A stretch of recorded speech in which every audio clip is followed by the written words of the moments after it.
Excellent. Okay, well, hello, everyone. Let's get things kicked off. Thanks very much, everyone, for joining us today. For those of you who don't know me, I'm Susan Ram. I lead our publisher and platform go-to-market team here at Upwave, and I'd like to welcome each and every one of you for joining us today for our Q3 Masters of Brand Measurement event, Measuring DEI Media Initiatives. Our Masters of Brand Measurement events are all about promoting thought leadership within our industry, while also providing network opportunities, even virtually, among our brand-focused community. We are looking forward to a time when we can be back live hosting these events in person in the not too distant future. Today's topic is on diversity, equity, and inclusion, and how, as an industry, how can we better incorporate more inclusive messaging and creative assets into our media initiatives. As a brand analytics solution, Upwave is committed to partnering with our industry to prove out the efficacy of investing in evolved and inclusive media that speaks to all people. This topic is deeply important to me for a number of reasons in my own personal life, but I'm also a founding member of Upwave's DEI committee, and I'm passionate about pulling these topics into every area of our daily life, including our business world. So I'm excited about investing the next hour of time with all of you and hearing from our panelists. We've gathered a diverse group of experts to give a well-rounded perspective on the current and future state of DEI media initiatives. A huge thank you to both our panelists and to our audience for joining us today. Please feel free to utilize the Q&A function at the bottom of your Zoom screen throughout the session, but we'll also be saving time at the end of our time together for any crowdsourced questions as well for our panelists. A quick note that due to unforeseen circumstances, Denisha Lomax of Digitas was unable to join us this afternoon, but we're really excited about the panelists and welcoming all of you today. Without further ado, I'm going to turn things over to our moderator, the president and CEO of the ARF, Scott McDonald.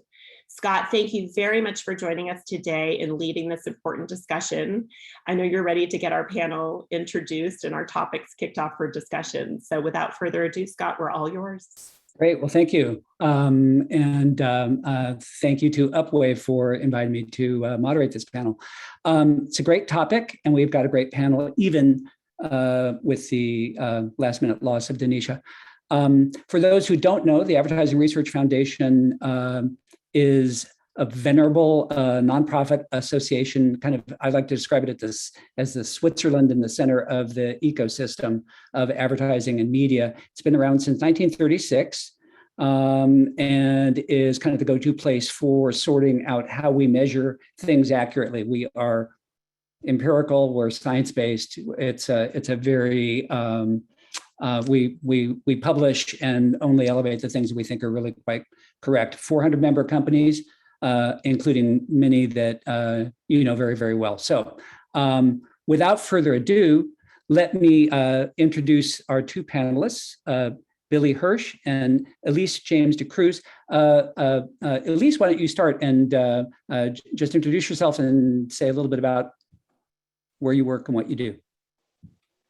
Well, thank you so much for having me. It's really a pleasure to be here today to amplify the conversation around brand measurement and the role that DEI can play. My name is Elise James de Cruz, Chief Equity Officer at the Ad Council.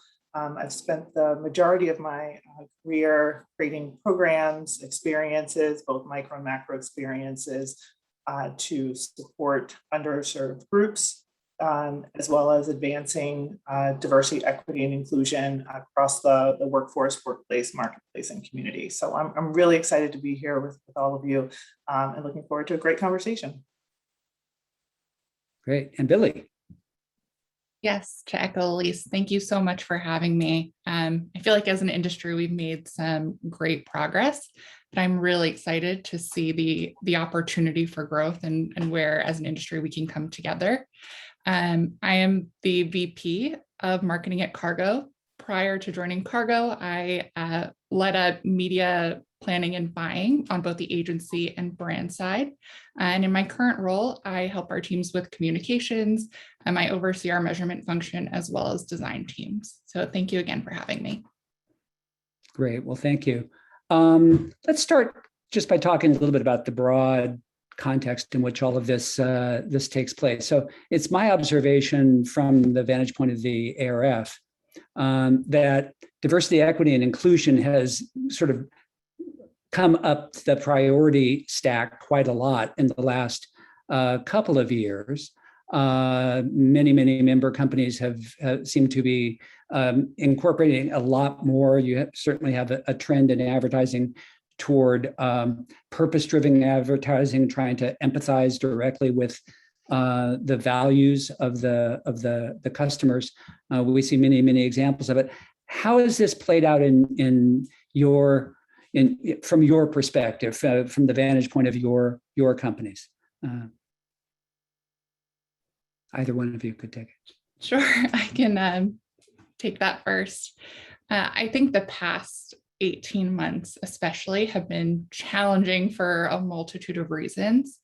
But what we've seen is this melding of both personal and professional life, and the values that employees have and hold dear, employers are starting to listen to.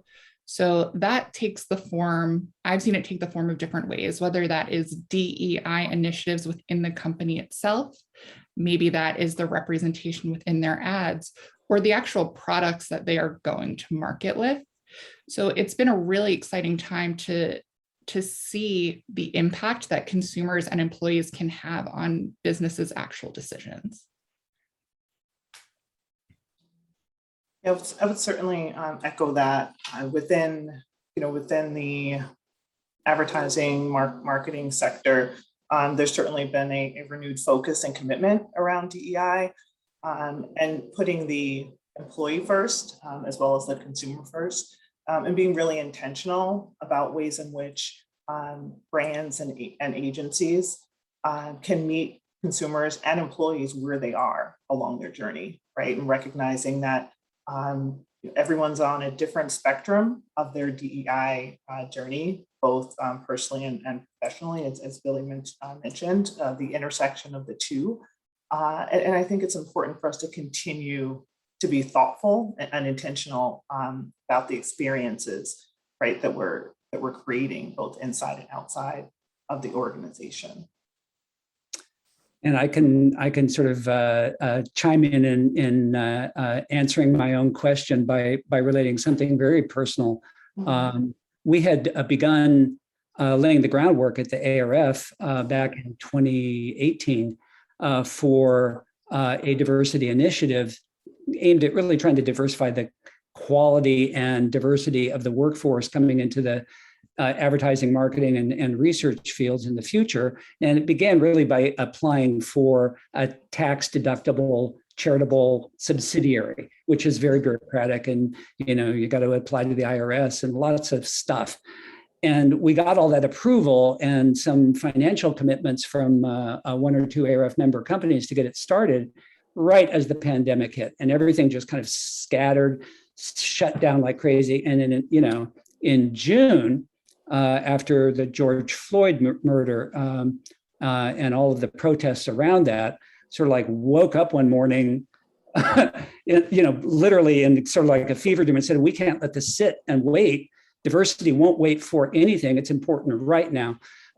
So initiated a matching grant program where I personally would match contributions made in a period up to Labor Day, which managed to actually boot the whole program up. We got big support from the industry, several companies, several all of the board members, and raised $250,000 and immediately made it. We got our first ARF. It's called the Workforce Initiative for Diversity and Excellence, ARF wide, and got 20 scholarships at 4 public universities. So we've got ARF-wide scholars now that are interns at member companies that have mentors from our member companies that are plugged into learning about our field. And it's starting small, but you can actually do it. We've just raised another $500,000 for the next cohort in a new campaign. And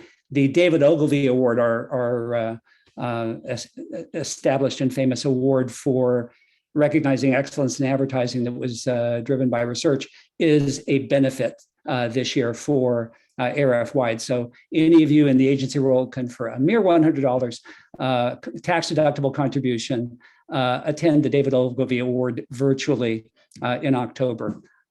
See me for details, but commercial over, and I'll go back. No. It's so important, and it just people can't let someone else do it. You gotta lean in and do it yourself. Yeah, I completely agree, Scott. And I think, with the story that you just shared really validates the importance of everyone within the industry doing what they can, right? And looking from the inside out, not waiting for someone else to create an initiative or to just, get started, right? I think, within the industry, we have a tendency to want to be perfect. And, one of my philosophies is, progress over perfection, right? So really sitting with your why, connecting your why to what really matters within the industry and how we're going to advance it, and doing what you can. Everyone has a role to play. So I really appreciate you sharing that story with all of us. Great. Yeah, it's great actually meeting the students and seeing how turned on they get by the field. It's put a lot of spring in our step. People gotta, walk the talk, as they say.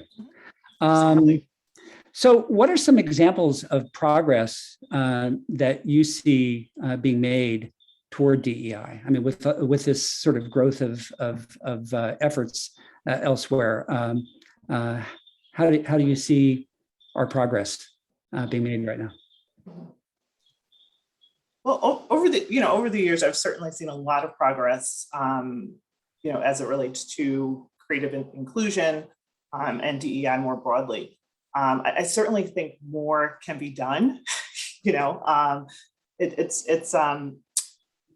certainly been a journey. At the Ad Council, we've partnered with amazing brands and agencies and curators on several of our campaigns, like Love Has No Labels.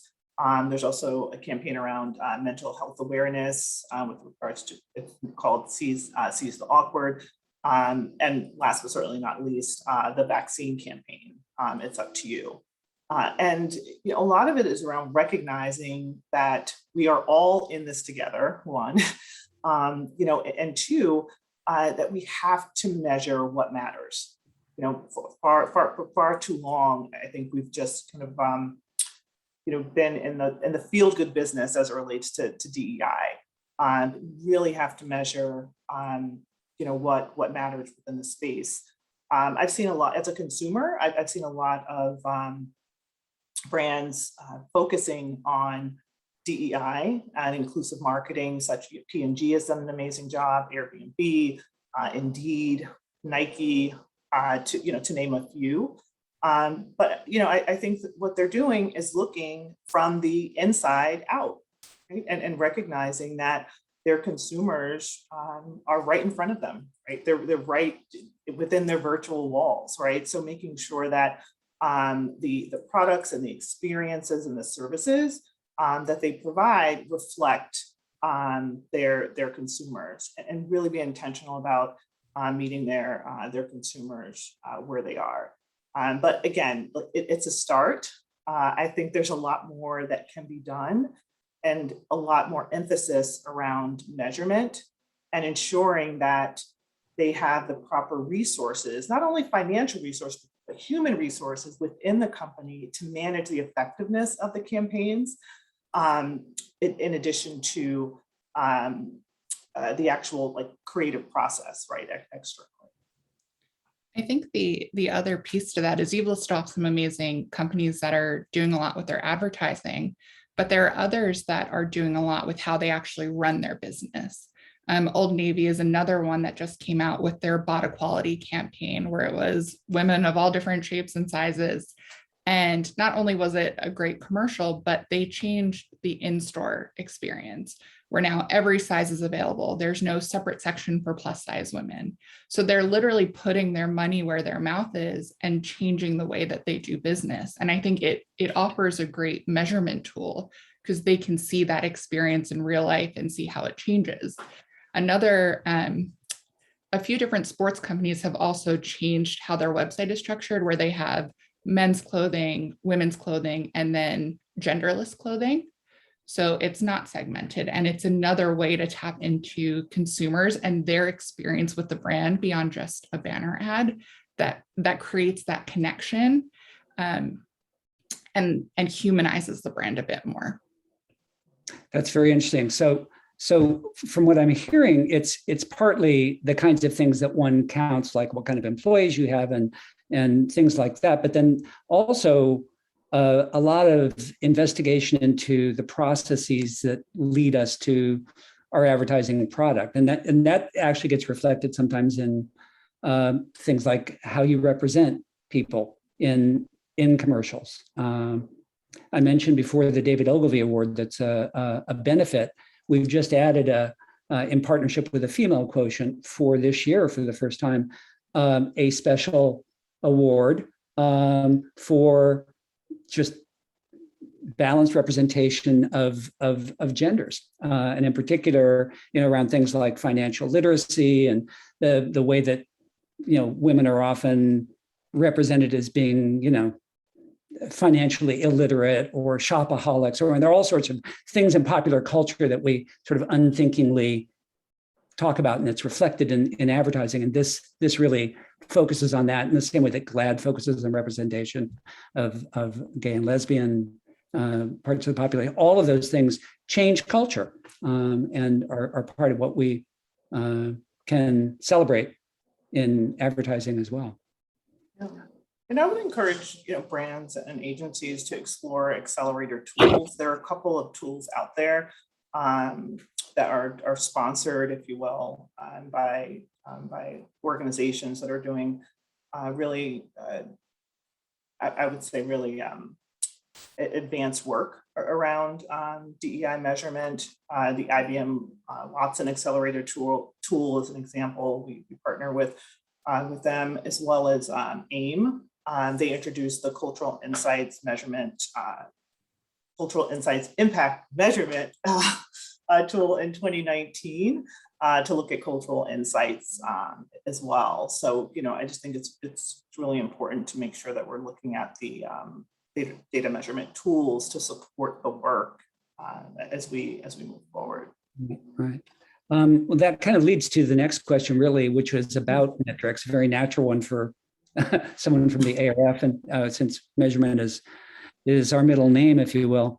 And it's always a question of how you know whether you're actually making progress against these goals. I mean, the conventional wisdom is that diversity is easier to measure because you can count certain categories of people and events and things like that, whereas equity and inclusion are more subjective, and how people feel in organizations and what your processes are that might lead to one thing getting elevated and something else getting ignored.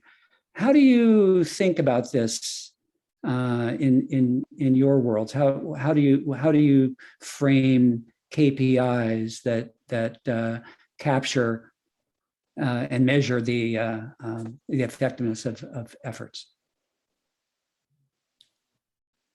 I definitely think being able to capture the audiences that you're expanding to is vital, and understanding how they think about your brand, their favorability. Does messaging resonate? Do you need to maybe highlight different things within your creative? But I think you touched on something very interesting about it's hard to measure how people feel in terms of inclusion, equity. And social has actually provided brands with, albeit a challenging environment, a bit of an advantage because it's a real-time, real-life focus group of consumers. They're able to see feedback, of course, on their products, but on advertising campaigns.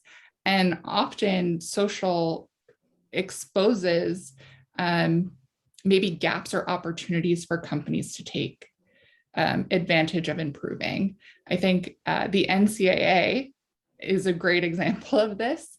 I know when I saw Sedona Prince's tweets on the disparate conditions of men's and women's locker rooms at the tournament, it probably wouldn't have gotten a lot of attention without social media. It was one tweet that got picked up everywhere. And it spiraled into this conversation where suddenly, people realize that March Madness, which is this huge advertising campaign and a tentpole event, only referred to the men's tournament. Mm-hmm. And now it was announced recently that going forward, it will encompass both the men's and women's tournament. And that is a brand that will only continue to grow by the inclusion of both genders and both sexes within the tournament. You have a thought on that, Elise? Well, I mean, personally, as a former collegiate student athlete, that certainly resonates with me. I'm like, yes, finally. I think when we're looking at measurement,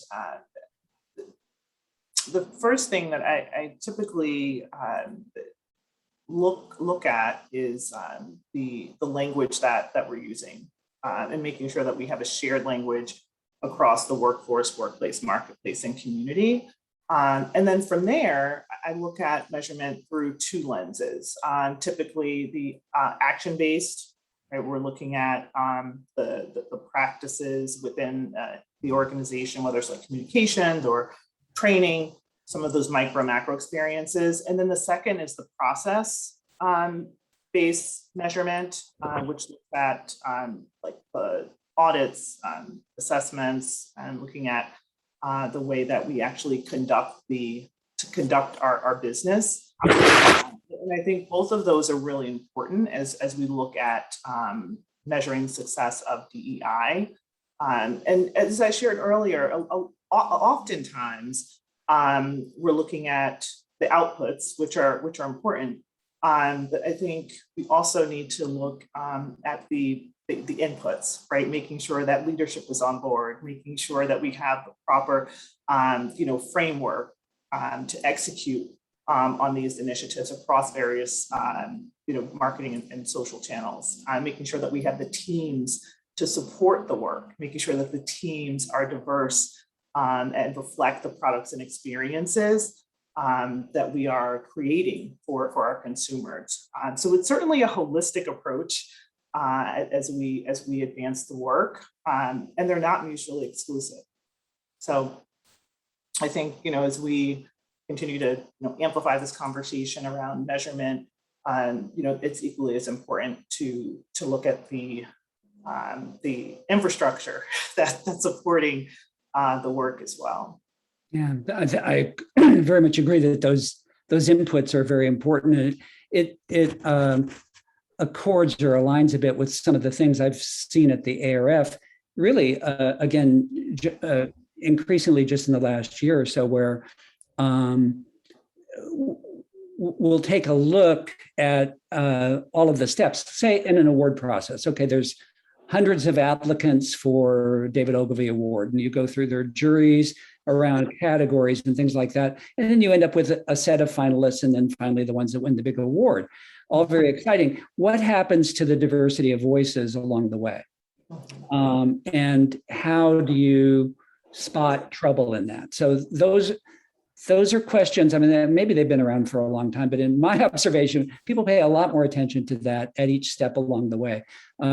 We merged with the Marketing Science Institute last year. So this is a quasi-academic organization.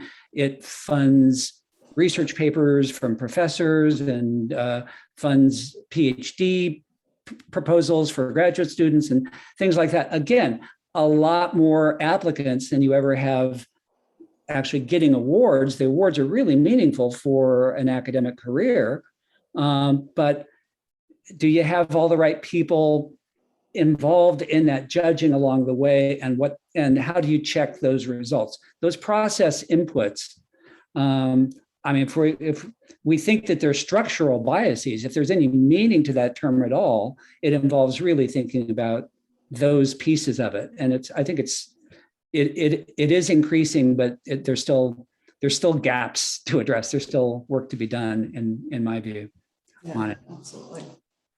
One of the other things that we think about, and I'd like to get your thoughts on it, really are the questions of representation, really in who we talk to. So Billy mentioned social media, which gives you one window, very, very often, and one that is open to a lot of a diversity of voices, where you've got things like rating services for TV programs, things like Nielsen, or anything that's important in allocating money, where money follows the estimates of audience. We view it as being like really important that you don't have any kind of systematic bias in those samples or in any of the big data inputs that get used a lot more right now. It's one of the reasons why we think that the US Census is so important, and why monkeying around with it for political purposes is verboten. It's not something you want to do, because it has all these consequences. If you don't have enough Hispanics being measured in a market, or if you're off on that, then money doesn't follow them. They don't get included in not only federal allocations, but the efforts of marketers to reach them. Do you guys, from your perspective or in your companies, like worry a lot about those kinds of sort of statistical representation elements? And if so, how does that happen? Yeah, this has been coming up more and more. We run a lot of brand studies for digital campaigns, and quite a few vendors are panel-based, which is completely normal and part of the industry. But what we found is that those panels are not necessarily representative of the US Census, for example. And the reality is, results for brands will only be as accurate as the panel is representative of the audience that they are trying to reach. So if they are targeting a campaign for a specific demographic and the panel of a particular vendor doesn't match that, those results are pretty much meaningless and might send a brand down a very long, dark rabbit hole. So whenever possible, we try and stay away from panels for that particular reason. Yeah, that's particularly a liability, I think, with the sort of large online panels that are the cheapest way of conducting research, but may actually have some dark undersides in that regard. That said, there are some that are in the ARF that bend over backwards to try to make sure they don't do that. But it really is a level of sort of cross-examination of your suppliers that you need to do. And speaking of suppliers, I mean, that's another element that I see in kind of the culture right now, and in the culture of business, of people being paying more attention to the diversity of who they do business with, of their vendors, and in many cases actually trying to establish benchmarks or targets for spending with minority companies or women-owned companies, or any, it varies by situation. So I'm curious as to how that appears, from the perspective of the Ad Council or Cargo or your own observations right now, and where you think that might lead us over a 5 or 10 year period. Well, certainly encouraging that there has been a renewed commitment and focus around advertisers and agencies pledging a certain percentage, right, of their ad spend to underrepresented groups, minorities, BIPOC. And I still don't think we're there yet. From the research that I've been exposed to, the percentages are very small. I mean, 2 to 5%, right? And that's clearly not enough. But I remain encouraged by the commitment around it for sure. And I think there does need to be a more a centralized approach to measuring the effectiveness of the campaigns. And it should not be on an annual basis. It should be on a quarterly basis to ensure that we're really being intentional about who we're partnering with. And from my perspective, it's not only the companies, right, the partners, the vendors. It's also about the curators, right? It's also about looking at the narrators, right? The voices of different types of campaigns, and making sure that we're continuing to hold ourselves accountable for who we're partnering with, and that it's not a one and done. And meeting your organization where they are is also important. From what I've seen throughout my career in the ad tech, MarTech space, is that there are a lot of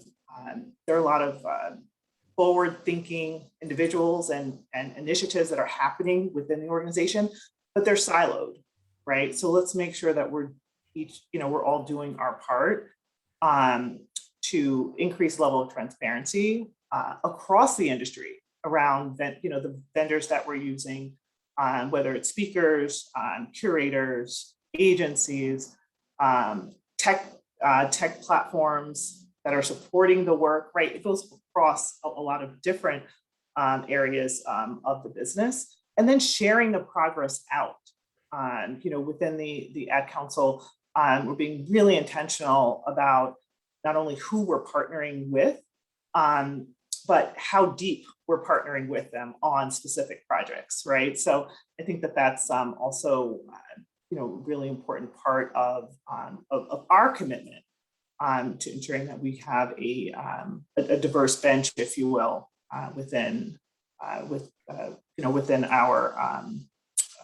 organization. And I bet that there are other companies and organizations out there that are doing very similar things, but we all just need to make sure that we are creating a certain level of transparency and efficiency, so that we can continue to bring more diverse organizations and talent into the door. And one last thing I'll say on that is preparing the next generation of talent, diverse talent as well, exposing them to experiences and technology and philosophies that really are going to accelerate this work beyond supplier diversity, if you will. Right. Well, that's another plug for ARF Wide, so thank you. Yeah. So if I'm a CMO or a CEO that wants to increase the diversity of my vendor bench, are there tools out there that facilitate that? Are there things that make it easier for me to figure out how to do that? I mean, it seems like one of those things that could be easy enough to sort of say you want to do, but you like then start trying to find someone to solve a particular problem, and how do you actually cross-check that? I guess are there this is a naive question, I don't know the answer to it. Are there any obvious tools that you're familiar with that could help someone? If not, maybe that's something that industry associations might actually find as a valuable service to provide. Well, I haven't seen any tools. I have seen several initiatives within our industry that are helping to support and accelerate and elevate, if you will, underrepresented groups, and increasing the level of diversity within companies. I don't have the list on hand, but can certainly share that with you. but I haven't seen any tools. But there's certainly been renewed commitments across brands and agencies that are really doubling down on their commitment to increasing their suppliers, both inside and outside actually of the industry, from talent to tech platforms and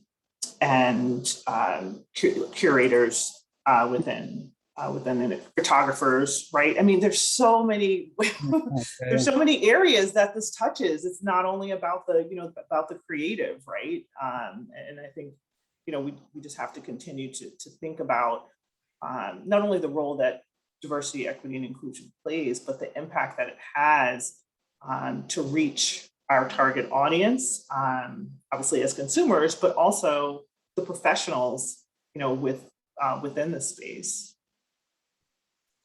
And I would say, speaking from the vendor side, even 3 years ago, we would receive RFIs from agencies or brands, and they would be strictly technical. What do our integrations look like, our site lists? And I would say in the past 2 years or so, every single RFI that I look at has at least a single tab of 10 to 20 questions about the efforts that we're making at Cargo and as a company and the types of values that we support, which I think is great progress. To Lisa's point, there's always room for improvement and a long way to go, but at least people are having the conversation and taking it into account. Great. So one last question before we go to the audience questions. That's a cue to the audience to be sure to write in your question while you have all the panelists here. So a research report recently issued by Czech found that 73% of stories on LGBTQ websites are being flagged as unsafe for brands, unfairly silencing creators. At least that would be an argument of an unintended consequence of brand safety measures. We've seen other unintended consequences of brand safety measures, say in depriving a lot of legitimate news sites of advertising dollars because you might be adjacent to some bad news, and so better to go someplace else. So in this unintended consequences context, how can successful DEI initiatives how can they deal with this issue of when you're planning them, you're not even thinking about running afoul of a brand safety initiative? How do you organize your DEI around that to avoid a problem like that? There are a lot of brand safety tools out there that are amazing, and they're definitely a great first layer of defense. But often those brand safety tools rely on keywords. Either a word is good or it is bad, and that's the end of it. And that's where content gets blocked. That's where creators get hurt. But the reality is keywords shouldn't necessarily be binary. It shouldn't be yes or no. A very maybe current example is there's the new TV show on Hulu called Only Murders in the Building. It is a comedy. There's a murder in it, of course, but it is not negative in any sense of the word. If murder is on a block list for those brand safety vendors, suddenly any content about that show will be blocked, and unfairly so. So there are different ways that brands can start to think about brand safety that becomes a bit more inclusive. Sentiment targeting has become really, I would say, hot within the industry, where you understand the actual context of the content.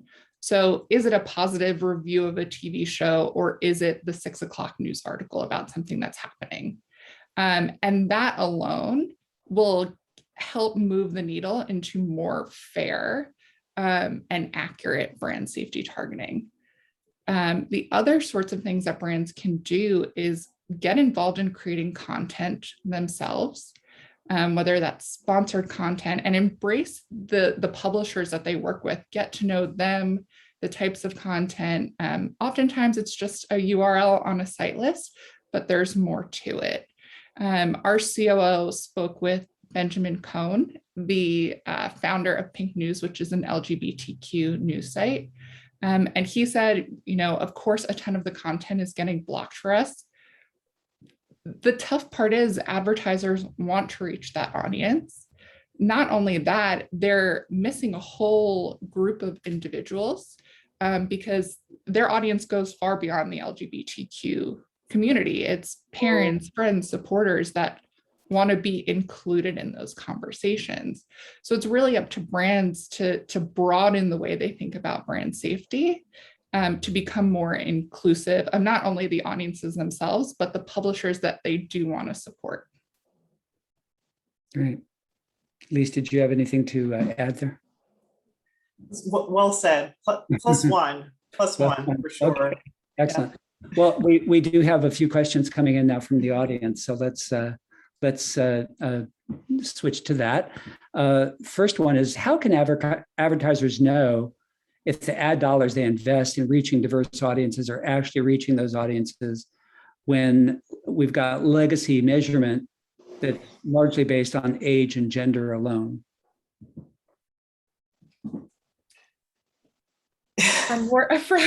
There's so much to unpack. I can take the tactical route, maybe, Elise, if you want to chime in after. Yeah. There are solutions out there that allow people to self-identify once they've seen your advertising. And personal opinion, self-identification is far better than any data or audience targeting that you will ever see, because it is a person stating who they are and the attributes against them, or of them, I should say. So I would definitely, for brands that want to learn more about the audiences that are engaging with their advertising or engaging with their site, definitely look into more survey-based that allows for that identification. That is, by the way, the point of view of the ARF at this point, that no matter what your, other records may say, if you're identifying as something voluntarily, then that's the advertising relevant thing. It's like, because that's how they see themselves. And so if you do have that information, or if you're using that to try to make a probabilistic guess about other people that kind of have a similar behavior, then that's really what you'd want to anchor it to. I mean, that's our point of view based on a lot of study of that question. Because age and gender alone that only get you so far. Elise, did you have a view on that? I mean, I would agree with both of what you both said. I think there are a lot of legacy measurements out there, and as an industry, I think it's going to be really important over the next 3 to 5 years, obviously, and beyond, to take a look at the intersections across our audiences, as well as the tools that we're using to measure against. So I think that certainly needs to be a focus point in the coming years, for sure. Yeah. And to be fair, even some of the most legacy of measurements, and again, I referenced Nielsen this, they've got other data than women 18 to 49. I mean, it's not like you've got to go out on some big limb to get that other information. So it's a little bit of a canard, I think. But they, No, I agree. And I think a lot of the traditional data companies, like Nielsen, who have proven measurement tools, the data is still very fragmented as well, right? So just taking a look at how we can consolidate the data that currently exists, but also opening the aperture to see what other intersections there are and making them accessible, like on demand accessible for companies and teams, to run effective campaigns across various channels. Right. So another question from the audience says, DEI is super important, but some brands, famous example here is Kylie Jenner and Pepsi, have come across as opportunistic in their efforts. How can brands put process in place to ensure they're authentic and putting DEI front and center? Well, I would say before process, we need to look at the people who are in the room to ensure that we have, proper representation for, various touch points and blind spots of these types of campaigns. I would, and I remember that campaign from several years ago. I would bet that there weren't any people of color or Black and brown people in the room to do checks and balances. But the way that I look at DEI across the workforce, workplace, marketplace, and community is through people, process, and product, right? Those are the three areas. And I think we always need to start with ensuring that we have the right representation in the room. And then we can move to the process, right, by which we make decisions and hold ourselves accountable for the work that we're going to do within the space. I completely agree. I would also say, you mentioned how can we make sure it's authentic, and the idea is that authenticity is key. For brands that maybe have said nothing on DEI and then trying to make a big splash all at once with a commercial that may or may not have been a bit tone deaf for the time, it did seem ingenuine. Whereas now brands, they have the tools like social media where they are communicating more frequently in a more personal manner with their audiences to build up and show the progress that they're making, rather than just showing a commercial to try and get me to buy something. I want to understand the values. I think consumers overall want to understand a brand's values. It's no longer just like, hey, let me pick a drink up off the shelf. It's, who is this company? What do they stand for? What causes are they supporting? How do their employees feel about the company? And all of those things go into a buying decision. So it's not enough to just have an advertisement that speaks to D, E, and I. As Elise said, the company truly needs to embody and execute on those visions. Yeah, I think that's well said. And I think that's often where those kinds of campaigns can strike a false note. In general, in my view, that it's a form of either lack of research being done prior to putting something out, or not doing a very good job of it if you rely entirely on just kind of like the normal curve, the average person, as opposed to some cultural sensitivity as to who actually has a stake in it and who, how they might be reacting. I think any amount of due diligence on that is likely to help avoid a major pratfall. Let's see, we have a question. It's kind of a follow-up to the previous question, asking about whether we can give a tangible example of using a self-identification tool in a campaign. Billy, you might be able to think of one. Sure.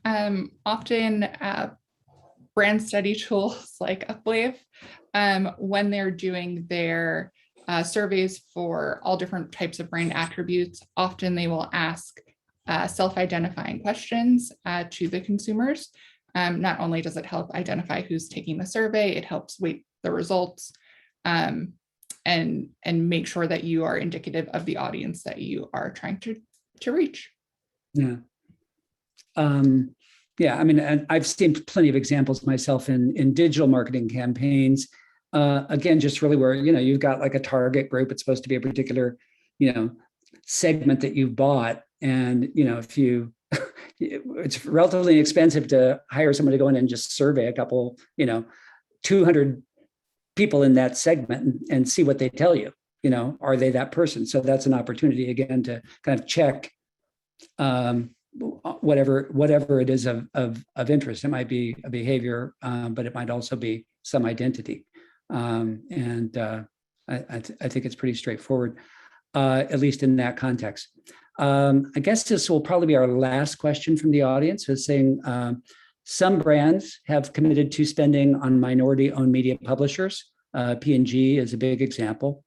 And many of these publishers are new and don't have scale to measure like larger pubs. How do you address this issue? It's kind of a little bit like what I think we were talking about before about resources for managing DEI. I certainly think, as a brand or an agency who's partnering with smaller companies, smaller vendors, I think there needs to be an additional amount of financial resources to create a marketplace, right, of potential partners, and recognizing that it's not enough to identify a vendor and or a supplier who is who is diverse. But let's take a step further to ensure that they have the resources, the support to help them scale. Outside of that, it's really just a check the box exercise, as far as I'm concerned. So it's really important to meet each vendor, each partner, where they are, and making sure that you are doing your due diligence as you're scoping out, doing these assessments to bring these organizations in, that they do have the resources. Because if they fail, then it's like, oh, well, we tried, but just want to make sure that we're really being, intentional about our commitment and the experiences that we're creating, right, for the partners that we're working with. But I do think like an additional fund, if you will, to help support these partners, as well as maybe it's an industry-wide marketplace to ensure that these organizations who are getting an amazing opportunity, and vice versa, right? That they can be successful, and that we're setting, each organization and or individual up for success. I would also challenge the brands a bit. One site is not going to make or break your campaign. I would challenge brands to think more about their audiences. Are 3 really qualified leads on a smaller site better than 10 unqualified leads on a much broader site? I would argue that 3 is better than 10 in this case. So it's important for brands to also think of it from that lens as well. To take a bit more responsibility to understand their audiences and the audiences of those sites beyond just the scale. And be willing to run a little bit more risk there when you have that goal. Yeah, exactly. Well, I see Susan has arrived back on screen, which is our cue to wrap up. So let me just thank both Billy and Elise for a wonderful conversation. It's a great pleasure. And thank Upwave again for putting it all together. So goodbye, everyone. Absolutely resounding. Scott, thank you, Elise, Billy, and Scott, all of you, and our audience for joining us today. We hope the session will spark some insight into how you can better incorporate and measure DEI initiatives within your own organization. Keep an eye out for our next Upwave event. We host Masters of Brand Measurement events quarterly, and we have monthly webinars. Thank you so much for joining us today. If you're interested in learning more about anything you heard about today, we're happy to help coordinate and put you in touch. But also, if you're interested in learning more about Upwave's brand analytics platform, please reach out. Thanks very much again for the time, and we look forward to seeing you next time. Thank you again, Elise, Billy, and Scott.